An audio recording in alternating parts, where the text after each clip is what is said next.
mukanya hancur, mukanya kayak kayak lilin gitu loh, kayak meleleh gitu. Terus mukanya biru lebam, dia sambil muter-muter sambil wah itu kelengcing banget. Itu aku sampai udah.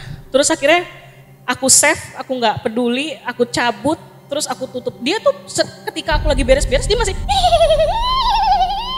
gitu. Terus akhirnya bilang ke bosnya gimana alasannya? aku sempat nggak masuk hampir 2 minggu, jadi tanpa Setelah keterangan. kejadian hantu OB? Tanpa keterangan 2 minggu sampai ditelepon. Akhirnya teman-teman kantor sampai datang juga gitu, nanyain kenapa gitu. Enggak, mau keluar aja, tapi aku udah ngomong ke Pak Sandi, Pak, kalau soal kejadian saya ini jangan diceritain ke teman-teman gitu, karena takutnya teman-teman jadi parno ikut resign juga kan, nggak enak kan. Terus sampai seperti itu ya? Iya. Karena emang udah nggak tahannya ya? Iya. Om Mamat, obrolan malam Jumat. Kembali lagi bersama gue Fajar Ditya. Kali ini di Om Mamat spesial episode bersama Bukalapak.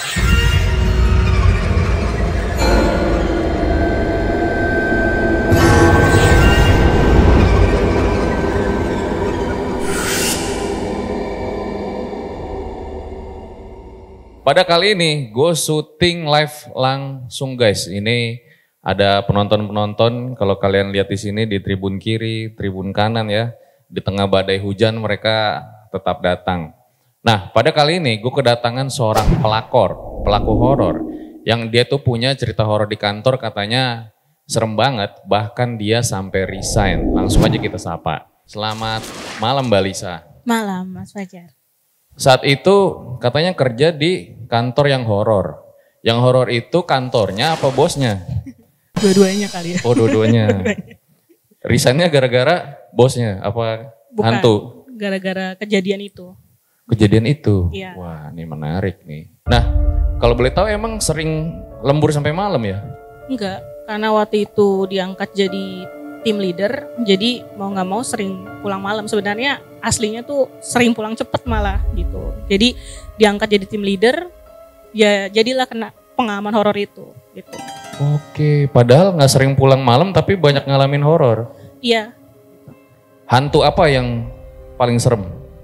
Ya kuntilanak di lantai 5 sih, di atas jam 9 malam. Kuntilanak di lantai 5. Iya. Oke, ditahan dulu ceritanya Mbak ya. Nah sebelum dimulai, kayak biasa guys, kalian komen yang banyak nih kalau masih pengen lihat RJ5 di channel YouTube Bukalapak. Terus jangan lupa subscribe channel Bukalapak. Terus sebelum dimulai gue pengen ngasih tahu nih, ada promo payday di mana di Bukalapak itu bakal ada diskon sampai 90% dari tanggal 22 Oktober sampai 31 Oktober. Jangan sampai ketinggalan, langsung aja kalian buka aplikasi Bukalapak. Buka aja Bukalapak. So gue rasa langsung saja berikut adalah ceritanya.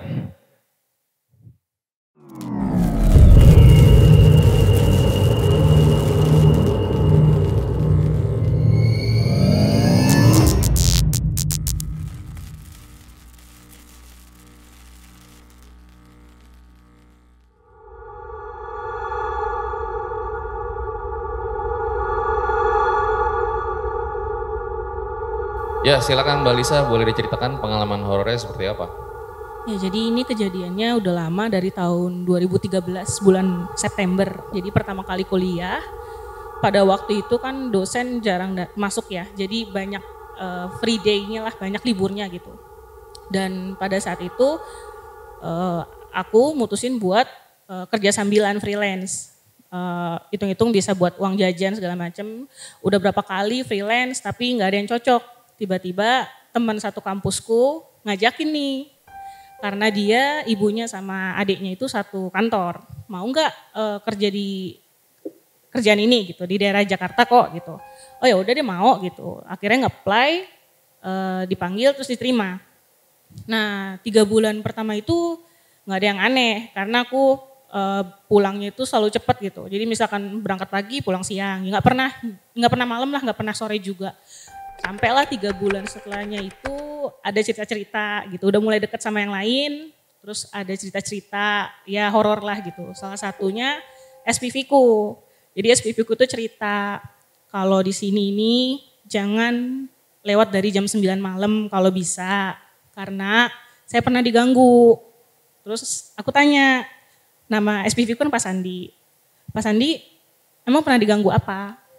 Terus kata Pak Sandi, saya itu pernah lagi lembur di ruang monitoring. Jadi ruang monitoring itu di lantai 5 dan itu di dalam ruangan gitu. Jadi ada ruangan dalam ruangan. Nah posisinya itu sebelah kiri, terus dia tuh tertutup gitulah, pintunya pintu geser. Nah jadi pada saat itu malam Pak Sandi ini lagi main laptopnya. Ketika lagi main laptop itu dia lagi ngetik, kan ketikan laptop sama ketikan keyboard beda ya bunyinya. Nah setelah dia lagi ngetik gitu, tiba-tiba kedengeran di sebelahnya dia, karena kan ini mejanya meja panjang kan, terus ada 3 komputer, ada 3 bangku. Nah terus kan ada laci itu juga kan, ada laci keyboard lah gitu. Itu dalam keadaan ketutup semua, nggak ada yang kebuka. Dia lagi main laptop, tiba-tiba ada bunyi tek, tek, tek, bunyi keyboard di sebelahnya dia. Tapi dia tadinya nggak nyadar tentang itu. Terus lama-lama dicuekin sama dia, tek, tek, tek, tek, itu makin kenceng. Terus dia tahu tuh arahnya dari samping situ. Akhirnya dia pulang, cabut karena udah nggak kuat lagi. Itu pengalaman pertama teman kantor SPV. Gitu. Nah, sebentar, ini kerjanya jadi apa saat itu? Aku jadi interviewer. Interviewer? Interviewer. Jadi yang nelfonin orang.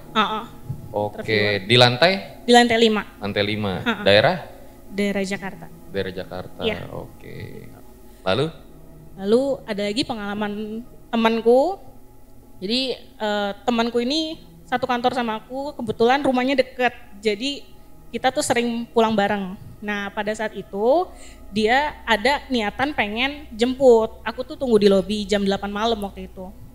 Jam 8 malam aku tunggu di lobi dan itu kondisi baterai HP dua-dua lowbat. Nggak ada yang nyala tuh karena udah nggak aku cas juga, lupa bawa casan. Nah aku tunggu di lobi, dianya nggak datang karena takut miskom dan itu kejadiannya aku udah nungguin 1 jam sampai jam 9. Terus aku bilang sama Pak Satpamnya, Pak ini kayaknya saya pulang duluan aja takutnya dia nggak jadi jemput, nanti angkotnya juga nggak ada. Zaman itu kan angkot sampai jam 10 kan. Nah pas pulang duluan itu nyampe rumah jam 10-an. Jam 10-an mandi, sholat, terus HP itu dalam keadaan dicas kan, aku cas HP dua-duanya. Terus pas mau tidur sekitaran jam 10:30 ada notif SMS. Temanku tuh langsung kayak SMS, jangan lupa bersih-bersih ya gitu. Terus aku langsung bilang, udah dari tadi kok. Hah? Masa sih gitu, kata dia gitu. Terus coba foto gitu, waktu itu zaman BBM kan. Aku kirim tuh fotoku. Udah rambutnya masih basah, terus akhirnya dia telepon. Jangan bercanda, kan kamu baru turun tadi. Baru turun dari mana? Lah tadi itu aku jemput kamu ke kantor. Aku naik ke lantai 5. Emang gak ada satpam? Gak ada. Jadi pas kayak gitu dia ke lantai 5, ternyata dia ngelihat ada sosok aku sama persis. Yang diajak ngobrol sama dia. Terus dia sampai bilang, sumpah ya kamu tuh aku kasih lumpia 3 biji, kamu makan 1. Kita ngobrol sama-sama, itu persis kamu beneran, tapi kamu tuh nggak banyak omong, cuman iya, enggak, terus di motor juga diem aja, nggak banyak omong juga kata gitu. Nah di situ kita udah debat tuh, enggak, pokoknya orang di rumah kok gitu, masa iya kita bohong kan gitu, terus akhirnya kita debat. Terus tadi siapa? Ini tadi juga aku tuh baru nurunin kamu loh di depan, kamu diem aja nggak ngomong apa-apa. Biasanya kan aku tuh kayak ceriwis gitulah orangnya, kayak banyak ngobrol sama orang gitu. Tapi ini enggak, diam aja. Akhirnya aku masuk ke rumahku, ya itu sosoknya kayak aku, tapi ternyata itu bukan aku. Aku udah di rumah dari jam 10 tadi gitu. Jadi hantunya nebeng? Iya. Makan lumpia juga? Iya, makan lumpia juga. Jadi katanya dia makan lumpia 1 gitu. Dikasih lumpia, mau enggak lumpia? Oh iya mau, gitu. Dimakan, bener-bener dimakan katanya. Perawakannya kayak gimana yang dilihat temennya? Sama persis, bajunya sama kayak yang dipakai aku pas kerja, pakai baju jaket coklat, terus celana jeans, tasnya tas coklat, persis sama persis. Gitu. Cuman bedanya dia diem aja, nggak kayak aku biasanya gitu. Jadi kalau ditanya cuman iya, enggak, iya, gitu aja. Anjir serem banget. Nah gitu. Terus kalau dari pengalaman Kalisanya ada? Kalau dari pengalaman aku banyak yang pertama kalinya itu ya, pertama kali diganggu itu, karena kan aku kan gimana ya, aku tuh penasaran kenapa kok banyak banget isu tentang kalau jam di atas jam 9 itu jangan di lantai 5, soalnya suka diganggu, pokoknya di atas jam 9 gitu.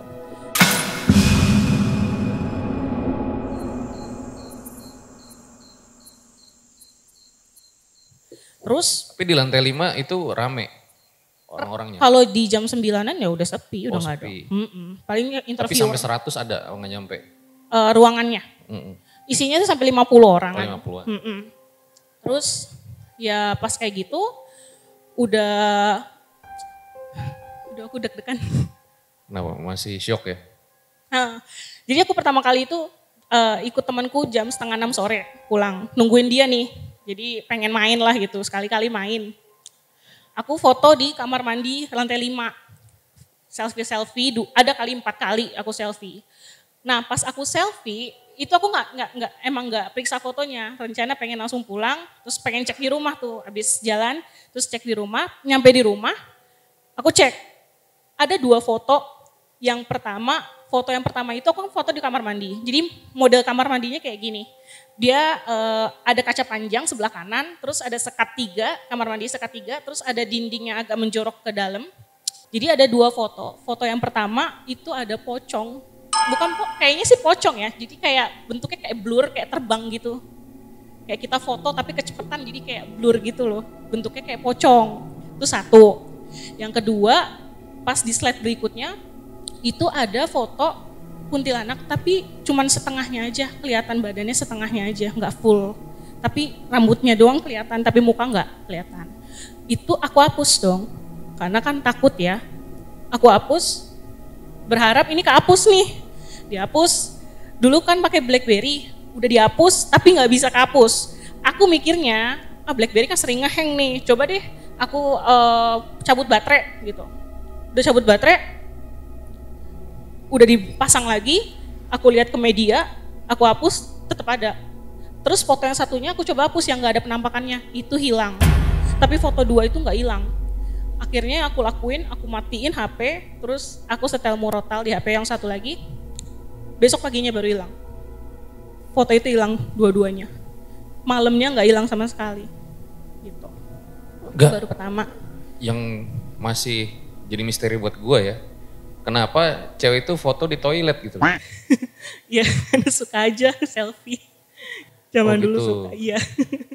Nah tapi itu fotonya berdua sama temennya? Enggak, sendiri. Karena kan temannya lagi kerja, jadi aku nungguin temannya pulang. Gitu. Sambil Temanku selfie. pulang. Jadi habis itu tapi jelas, sosoknya jelas? Kalau yang kuntilanaknya jelas, tapi kalau yang pocong itu kayak terbang gitu, tapi dia ngeblur gitu. Kayak masih udah gak ada, udah kedelek? Udah clear. Gitu. Sayang banget ya. Iya. Gitu. Tapi serem sih ya kalau punya kayak gitu ya. Iya, apalagi nggak bisa dihapus, itu kan yang bikin kita deg-degan juga, takutnya dia datang atau gimana. Terus ada lagi waktu pas aku diangkat jadi TL. Jadi waktu itu sebelum aku diangkat jadi TL,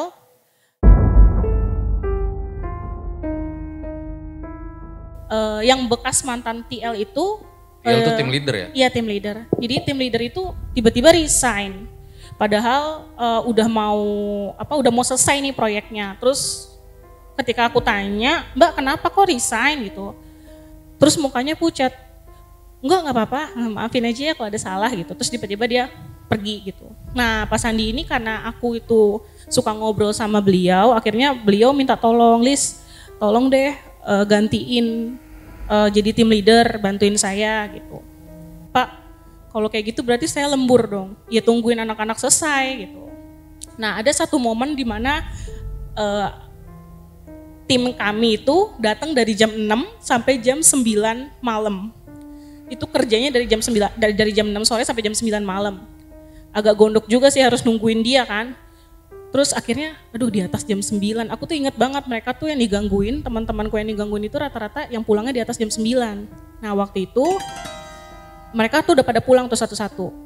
Satu-satu udah pulang. Nah yang terakhir ini bilang, Mbak lampu luar saya matiin ya, maksudnya luar ruangan. Kan aku di dalam ruangan monitoring. Monitoring itu yang tadi aku ceritain Pak Sandi, ya itu di dalam itu. Terus aku bilang aku nggak jawab gitu karena lagi sibuk buat laporan gitu kan. Lagi kayak gitu, aku udah tahu nih hening nih. Aku coba telepon Pak Sandi. Pak, temenin dong Pak. Masa saya sendirian di sini gitu. Terus kata Pak Sandi, ya maaf ya Lis, nggak bisa, saya udah ganti baju, lagi juga nggak enak gitu kalau balik lagi gitu. Oh ya udah deh Pak, ya udah kamu kirim aja apa adanya, yang terakhir itu jangan dimasukin gitu.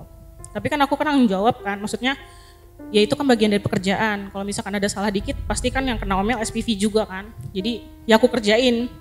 Setelah aku kerjain, awalnya sih nggak ada apa-apa. Jadi aku nyetel lagu.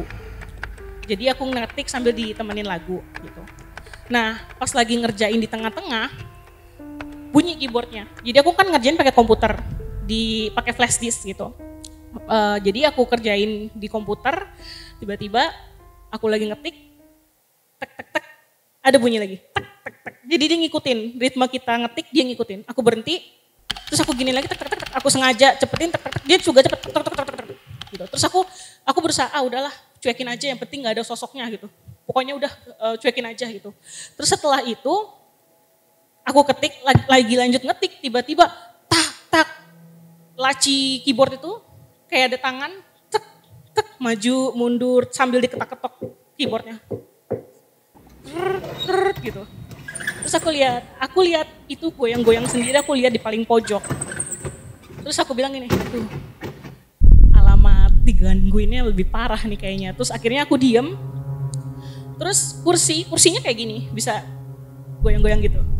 Nah itu di pojok itu gerak, tapi ada putih-putih, kan kelihatan dari ini kan ujung mata. Ada putih-putih, kan kalau kita gini kelihatan ya dari sini. Aduh, mana deket lagi jaraknya kan. Itu goyang, gitu. Udah, tuh aku diam. Mau nengok salah, mau kabur salah, tapi kalau nggak ditengok takutnya dia tiba-tiba udah di sebelah nih, aku mikirnya gitu. Terus akhirnya aku diam tuh, aku lihat ke bawah dulu, nggak ada kakinya, jadi ngambang. Terus aku diam, terus aku pelan-pelan banget, aku madep ke dia, madep ke sebelah kanan itu, kuntilanak, mukanya hancur, mukanya kayak kayak lilin gitu loh, kayak meleleh gitu. Terus mukanya biru lebam, dia sambil muter-muter sambil, wah itu kelengking banget. Itu aku sampai, udah. Terus akhirnya aku save, aku nggak peduli, aku cabut, terus aku tutup. Dia tuh ketika aku lagi beres-beres dia masih gitu. Terus udah aku cabut flash disknya, aku kabur, terus aku tutup tuh pintunya, aku tutup. Akhirnya pas aku tutup gini, dia langsung berhenti suaranya, nggak ada suara. Kataku, udah aman. Tapi ruangan di luar masih gelap karena kan habis dimatiin lampunya. Terus aku nyalain komputer, aku masukin flash disk, aku kirim email. Pokoknya nggak tahu dia tuh bener atau salah kerjaan, aku kirim email. Terus dalam hati aku, bodoh deh besok pagi kalau perlu datang lebih awal aja lah gitu. Akhirnya kirim email, lagi ngirim gitu, lagi proses ngirim, tiba-tiba kursi ini nih bertabrakan. Jadi satu nabrak, satu lagi nabrak. Jadi 5 kursi itu kayak ditabrak-tabrakin gitu. Terus aku keluar karena ada satpam yang jaga di dekat lift. Aku bilang, Pak, tolong dong Pak, temenin saya Pak, sebentar aja Pak. Neng gak enak saya kalau berduaan karena di dalam itu gak ada CCTV kan. Gak enak saya Neng kalau berduaan gitu, jadi saya tungguin. Tapi Bapak dengar kan tadi ada bangku digeser-geser, Bapak dengar kan? Iya saya dengar katanya gitu. Ya udah akhirnya habis kayak gitu, satpamnya putusin buat ya udah di depan pintu ruangannya aja untuk diri di situ untuk nungguin. Cepetan Neng, jangan lama-lama. Iya benar Pak sebentar gitu. Akhirnya udah langsung cabut gitu. Itu yang malamnya gitu. Itu satpamnya di luar? Satpamnya di luar nungguin, dan dia juga denger masalahnya. Kan kenceng banget kan, bangku ditabrak-tabrakin secara bersamaan gitu.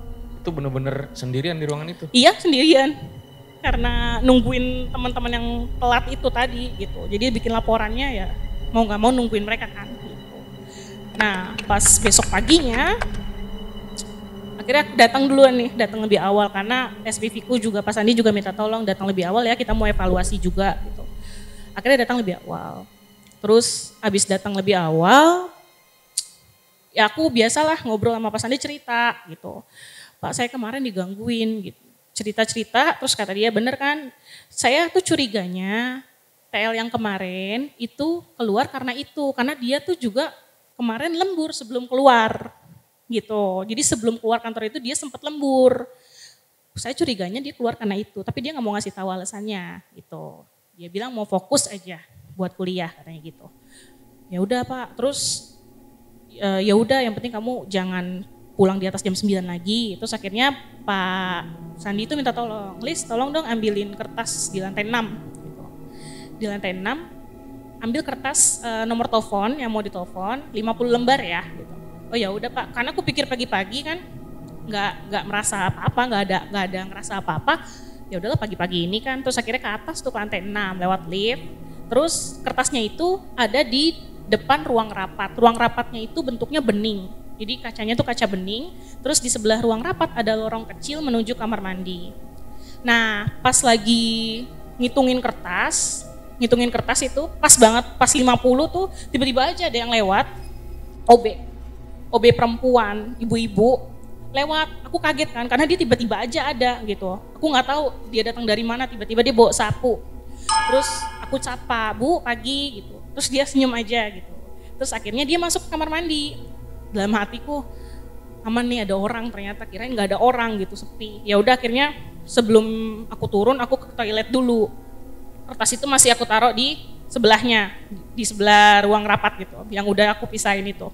Terus akhirnya aku ke kamar mandi, aku ke toilet, terus aku cuci tangan. Pas cuci tangan itu ibunya lagi ngepel, asik ngepel. Tapi pas aku udah mau selesai, ibunya masuk ke gudang. Jadi di depan kamar mandi itu ada gudang kecil tempat kayak naro pengki, sapu, pel dan segala macem. Dia masuk ke situ, kan dia itu kan pintu besi ya. Terus dikunci sama dia. Nah, terus nggak ada suara, hening banget. Aku pikir gini, nih kenapa ya ibunya jangan-jangan pingsan ya. Terus udah aku mau selesai cuci tangan, itu ada bunyi kayak bunyi kebuka, bunyi pintu kebuka, terus bunyi pintu kegeser gitu, pintu besi kegeser. Terus aku kan lihat dari kaca tuh, dari pantulan kaca, terus aku panggil Bu, Ibu gitu. Aku takutnya beliau pingsan atau gimana, aku nggak tahu. Terus akhirnya aku bilang Bu, Ibu. Terus aku balik badan, nyamperin ke arah itu, ke toilet, ke arah gudang itu. Terus Bu, Ibu, Bu. Terus aku buka pintunya, kosong, nggak ada orang. Gitu. Itu yang dilihat OB-nya kayak gimana? Ibu-ibu badannya agak gempal, agak gemuk, terus rambutnya dikonde gitu. Ya kayak OB biasa gitu, nggak kayak apa kayak OB biasa, kayak manusia biasa gitu. Nah udahannya gitu kita akunya kaget kok tiba-tiba hilang nggak ada. Ya udah akhirnya aku balik, aku mungutin kertas sambil jongkok di depan ruang rapat itu tuh kan bening ya, kelihatan pasti jelas pantulannya tuh kelihatan.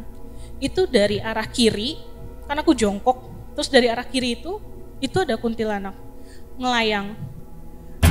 Terus pas dia nyampe depan aku, dia balik ke depan aku gini, kepalanya balik gitu, terus dia senyum, habis itu balik lagi, nembus, hilang. Gitu. Terus udah tuh, karena kelihatan, terus mukanya juga kelihatan, aku langsung buru-buru, kabur, langsung ke bawah. Gitu. Itu pagi-pagi? Pagi-pagi, sekitar jam 6:30-an. Emang gedungnya itu sampingnya gedung juga atau gimana? Jadi dia tuh satu gedung, tapi tuh lumayan luas ya tempatnya. Dan ada juga tempat yang memang yang bikin kita penasaran, di belakang gedung itu nggak boleh diparkir motor. Padahal sekelilingnya boleh diparkirin motor. Cuman di belakang itu nggak boleh diparkirin motor. Lapangan kosong gitu? Kayak tanah tapi ditimpa batu 2 biji gitu. Aku nggak tahu itu apa, tapi kalau kata satpam yang pernah udah lama di situ, ya dia bilang itu bekas kuburan, katanya gitu. Nah, semenjak pas pagi itu, aku nggak ngomong sama SPV-ku, baru siangnya aku cerita, Pak, tadi saya kan ngambil kertas, terus saya ceritain kronologinya, terus kata bapaknya, orangnya agak gemuk ya, gitu. Jadi ciri-cirinya tuh sama persis sama yang dilihat, agak pendek ya, Iya Pak bener gitu. Oh itu baru meninggal. Terus yang lebih bikin aku kagetnya lagi, jadi setelah beliau meninggal, OB yang baru gantiin itu nggak ada yang betah. Jadi udah 3 kali ganti OB gitu. Sampai akhirnya terakhir nih yang aku temuin OB-nya nggak tahu deh dia betah atau enggak. Tapi udah 3 kali ganti OB. Dan OB-nya tuh selalu setelah dia, katanya Pak Sandi ya, setelah dia bersihin lantai 6, besoknya dia minta resign. Meninggalnya kenapa? Kurang tahu deh. Pak Sandi sih nggak kasih tahu itu. Gitu. Cuman katanya beliau meninggal di perjalanan pulang. Jadi ya nggak tahu kenapa bisa kayak gitu. Tapi Pak Sandinya pernah ngalamin horor? Dia pernah juga diketemuin di lantai 6. Sama OB itu? Gitu. Tapi kalau yang lain teman-temanku aku tanyain nggak ada yang tahu, nggak ada yang kenal. Gimana ceritanya yang Pak Sandi itu? Kalau Pak Sandi itu cuman kayak ditampakin aja sosoknya itu di lantai 6. Tapi Pak Sandi karena udah tahu makanya dia diem aja. Dia nggak mau ngasih tahu yang lain karena takutnya tuh karyawan lain takut gitu. Wow, ini hantunya banyak bener ya? Iya, banyak, lumayan banyak. Terus gangguan. tapi yang sosok kuntilanak itu selain Kalisa itu banyak yang ngalamin. Teman-temanku banyak. Yang sering itu temanku tuh diketawain aja sih, nggak ditampakin sama ya itu tadi yang bangku geser. Tapi gesernya Ada yang paling serem temannya Kalisa pengalamannya? Nggak ada sih, cuman yang tadi aja yang tadi temanku itu Mas Galih yang jemput aku, menyerupain aku persis, ya itu aja sih yang bikin kaget gitu. Iya ya, tapi ini relate banget sama, jadi aku tuh punya temen gitu ya, dia kerja di lantai 22 di Jakarta juga. Nah itu dia lembur sama atasannya orang Jepang gitu. Nah mereka kan lagi beda-beda nih ya, yang satu di sini, yang satu di sini nih gitu kan. Nah tiba-tiba mesin fotokopi tuh bunyi gitu. Gitu kan. Nah si orang Jepang bilang tuh pakai bahasa Inggris kan. Hai Bayu gitu. Itu dokumenmu sudah kata dia. Loh bukan mister gitu kan. Dokumen mister kali. Loh saya gak fotokopi kata dia. Loh terus siapa yang fotokopi kata dia kan. Akhirnya jalanlah si Bayu tuh ke mesin fotokopi kan. Nah pas di mesin fotokopi itu ternyata mesinnya mati. Lah kok mati nih? Apa mungkin tadi bekas yang tadi kali ya? Udah akhirnya dia balik lagi, tapi nggak dibahas tuh sama si orang Jepang itu kan. Nah akhirnya si orang Jepang itu jalan dia, mungkin pengen ke WC gitu ya. Nah pas dia masuk ke ruang direksi, nah dia lihat ke ruang direksi itu, di situ kayak ada sekretaris direksi gitu loh. Dipanggil lagi kan temen aku gitu kan, Bayu ini ada si ini gitu, ini Sang gitu kan. Loh nggak ada kan, kita tinggal berdua kata dia gitu kan. Sudah nggak ada gitu. Wah ada, pas dibuka sama dia di dalamnya kosong gitu. Tapi si orang Jepang itu bilang I'm not afraid kata dia. Gue nggak takut kata dia kan. Tapi gue nggak takut, akhirnya laptopnya dimatiin dia pulang. Bayu gue pulang duluan ya kata dia. Ya gimana nih orang kata dia. Akhirnya ya udah temen gue di situ sendiri itu. Nah sama tuh kejadiannya kayak lu tuh. Jadi kursinya itu gerak sendiri. Nah pas dia lihat itu ada sosok kuntilanak yang memang di kursi itu. Makanya tadi kok ceritanya sama nih. Ya, jadi gue jadi keingetan tuh cerita itu. Ada lagi satu cerita yang emang agak aneh sih. Tapi ini 11-12 sama kejadian temanku lihat diri aku yang bukan aku gitu. Jadi waktu itu ada, jadi aku tuh pulang jam 8. Jadi pertama kalinya tuh pulang malam. Terus akhirnya ngobrol lah sama satpam di bawah, satpam lobby gitu. Sambil nunggu-nunggu angkot gitu. Terus ngobrol-ngobrol sedikit, terus satpam itu bilang, Neng bentar ya tunggu 5 menit nanti saya balik lagi gitu. Saya mau beli kopi dulu sebentar. Ini nanti ada orang, tolong tungguin lobby soalnya ada orang mau nganter barang katanya gitu. Oh iya Pak jangan lama-lama ya Pak gitu. Iya gitu. Ya udah aku tungguin di lobby. Nah itu kan sepi tuh, hening. Depannya juga udah gelap kan. Terus ada wanita masuk pakai pakaiannya kayak pakaian orang kerja gitu. Kayak baru datang. Terus aku senyumin gitu, malam Bu gitu. Terus ya dia diem aja senyum tapi dia diem. Terus dia ngisi catatan, terus dia ngambil ID card lift di laci satpam gitu. Terus dia tukar KTP tuh, dia ngeluarin KTP terus dia taruh di atas. Aku tuh nggak lihat KTP-nya atas nama siapa. Yang aku lihat ya dia naruh KTP gitu. Karena kan aku duduk di dekat mejanya gitu, agak nggak terlalu deket lah gitu. Terus akhirnya Aku tungguin bapaknya balik, terus ada orang bareng datang, aku tungguin tuh bareng datang, soalnya aku mau laporan nih ada orang nih yang ke atas gitu. Pas bapaknya turun, terus aku bilang, Pak itu tadi ada yang ke atas Pak, ke lantai 5 deh kayaknya, soalnya liftnya ada tulisan 5 gitu. Terus emang iya dia tuker ID card, amat KTP kok itu di atas meja. Lah itu kan lacinya saya kunci. Lah itu tadi dia buka sendiri kok, dia ambil ID cardnya. Tapi yang bikin aku kaget sama Pak Satpam itu, ID card yang dia pakai itu ada di atas meja. Jadi itu bukan KTP, jadi itu ID card. Gitu, jadi ID card dia di atas meja, terus tulisan yang dia tulis itu nggak ada. Terus dicek sama Satpam lantai 5, coba deh saya HT dulu gitu. Lu di lantai 5 kan? Iya, ada orang nggak di lantai 5? Nggak ada, tapi liftnya cuma kebuka doang, kata dia gitu. Terus aku bilang, emang udah sering ya Pak kayak gini? Kalau di lantai 5 sering kayak lift itu kebuka sendiri, terus nanti kayak ada yang mencet turun, padahal nggak ada yang mencet gitu. Pokoknya dia setiap malam itu sering kebuka sendiri aja, katanya gitu. Tapi satpam di sana udah biasa gitu.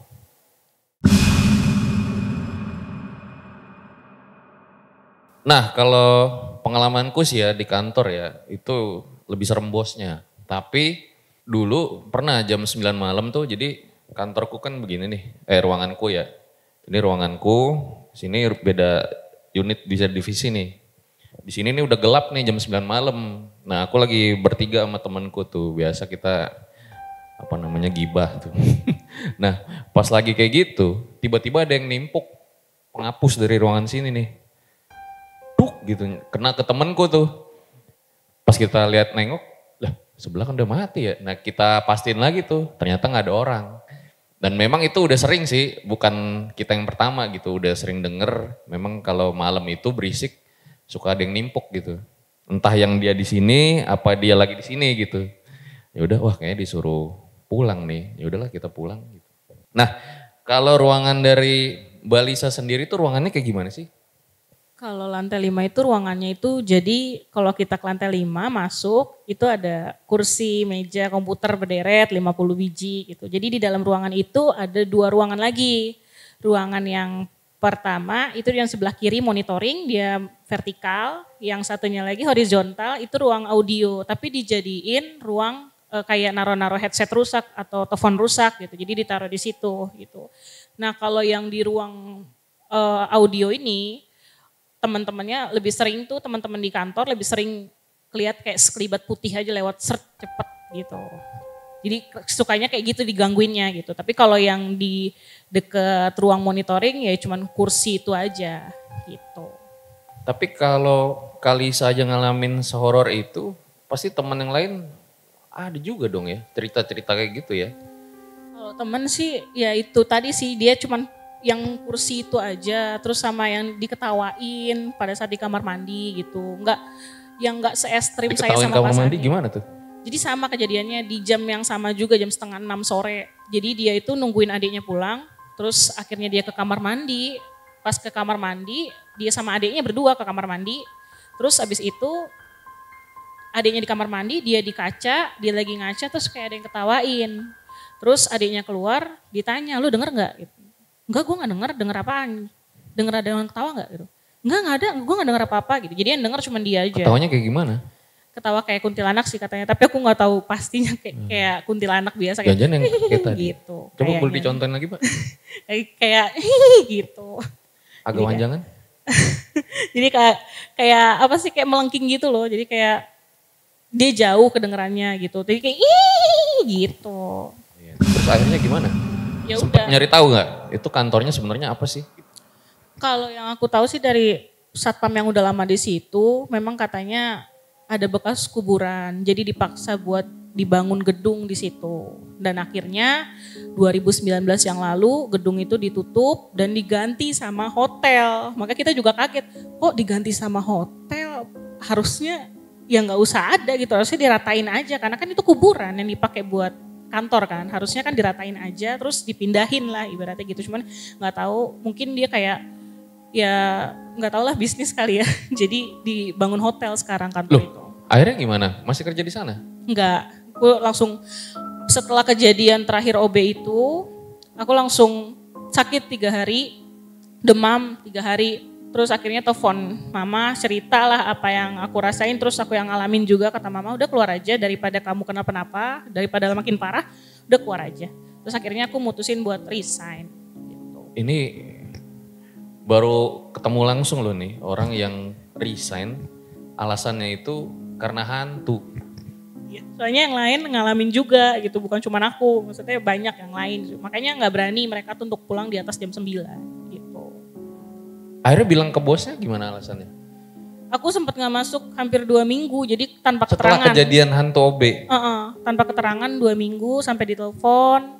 Akhirnya teman-teman kantor sampai datang juga gitu, nanyain kenapa gitu.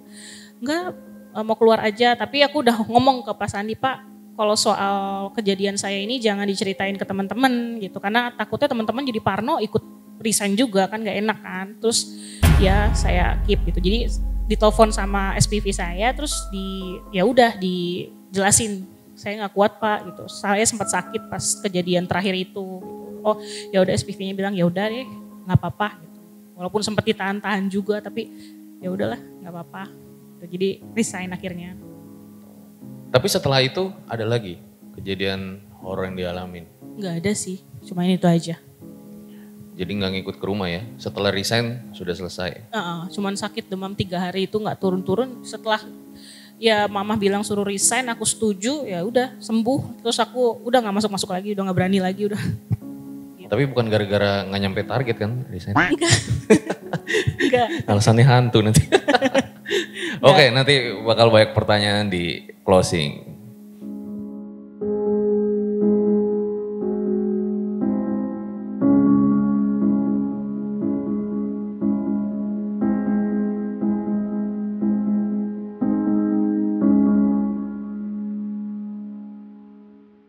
Ya, itu dia guys, sebuah kisah luar biasa dari Lisa ya, dimana ternyata dia ini harus resign ya karena mengalami cerita-cerita pengalaman-pengalaman horor yang serem banget tuh tadi, apalagi yang kuntilanak itu ya depan congor kan.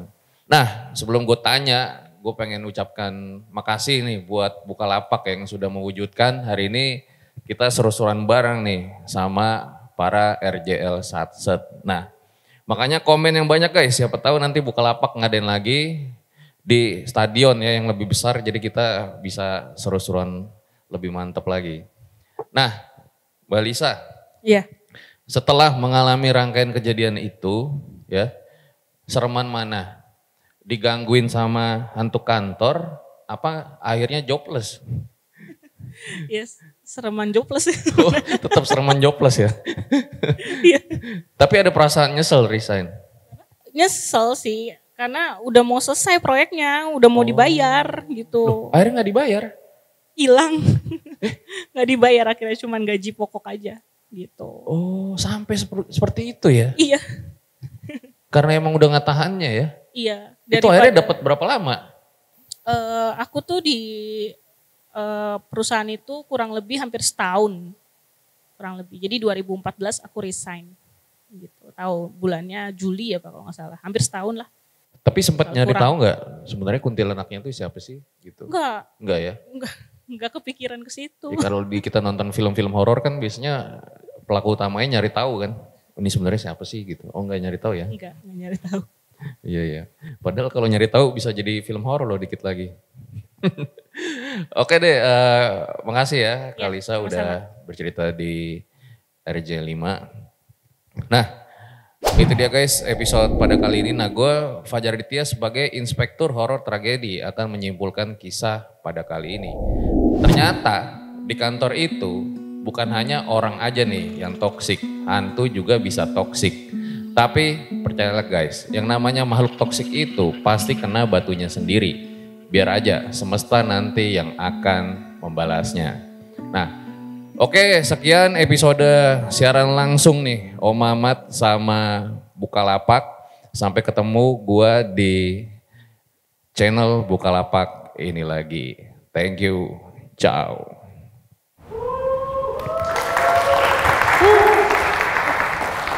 Buka aja Bukalapak.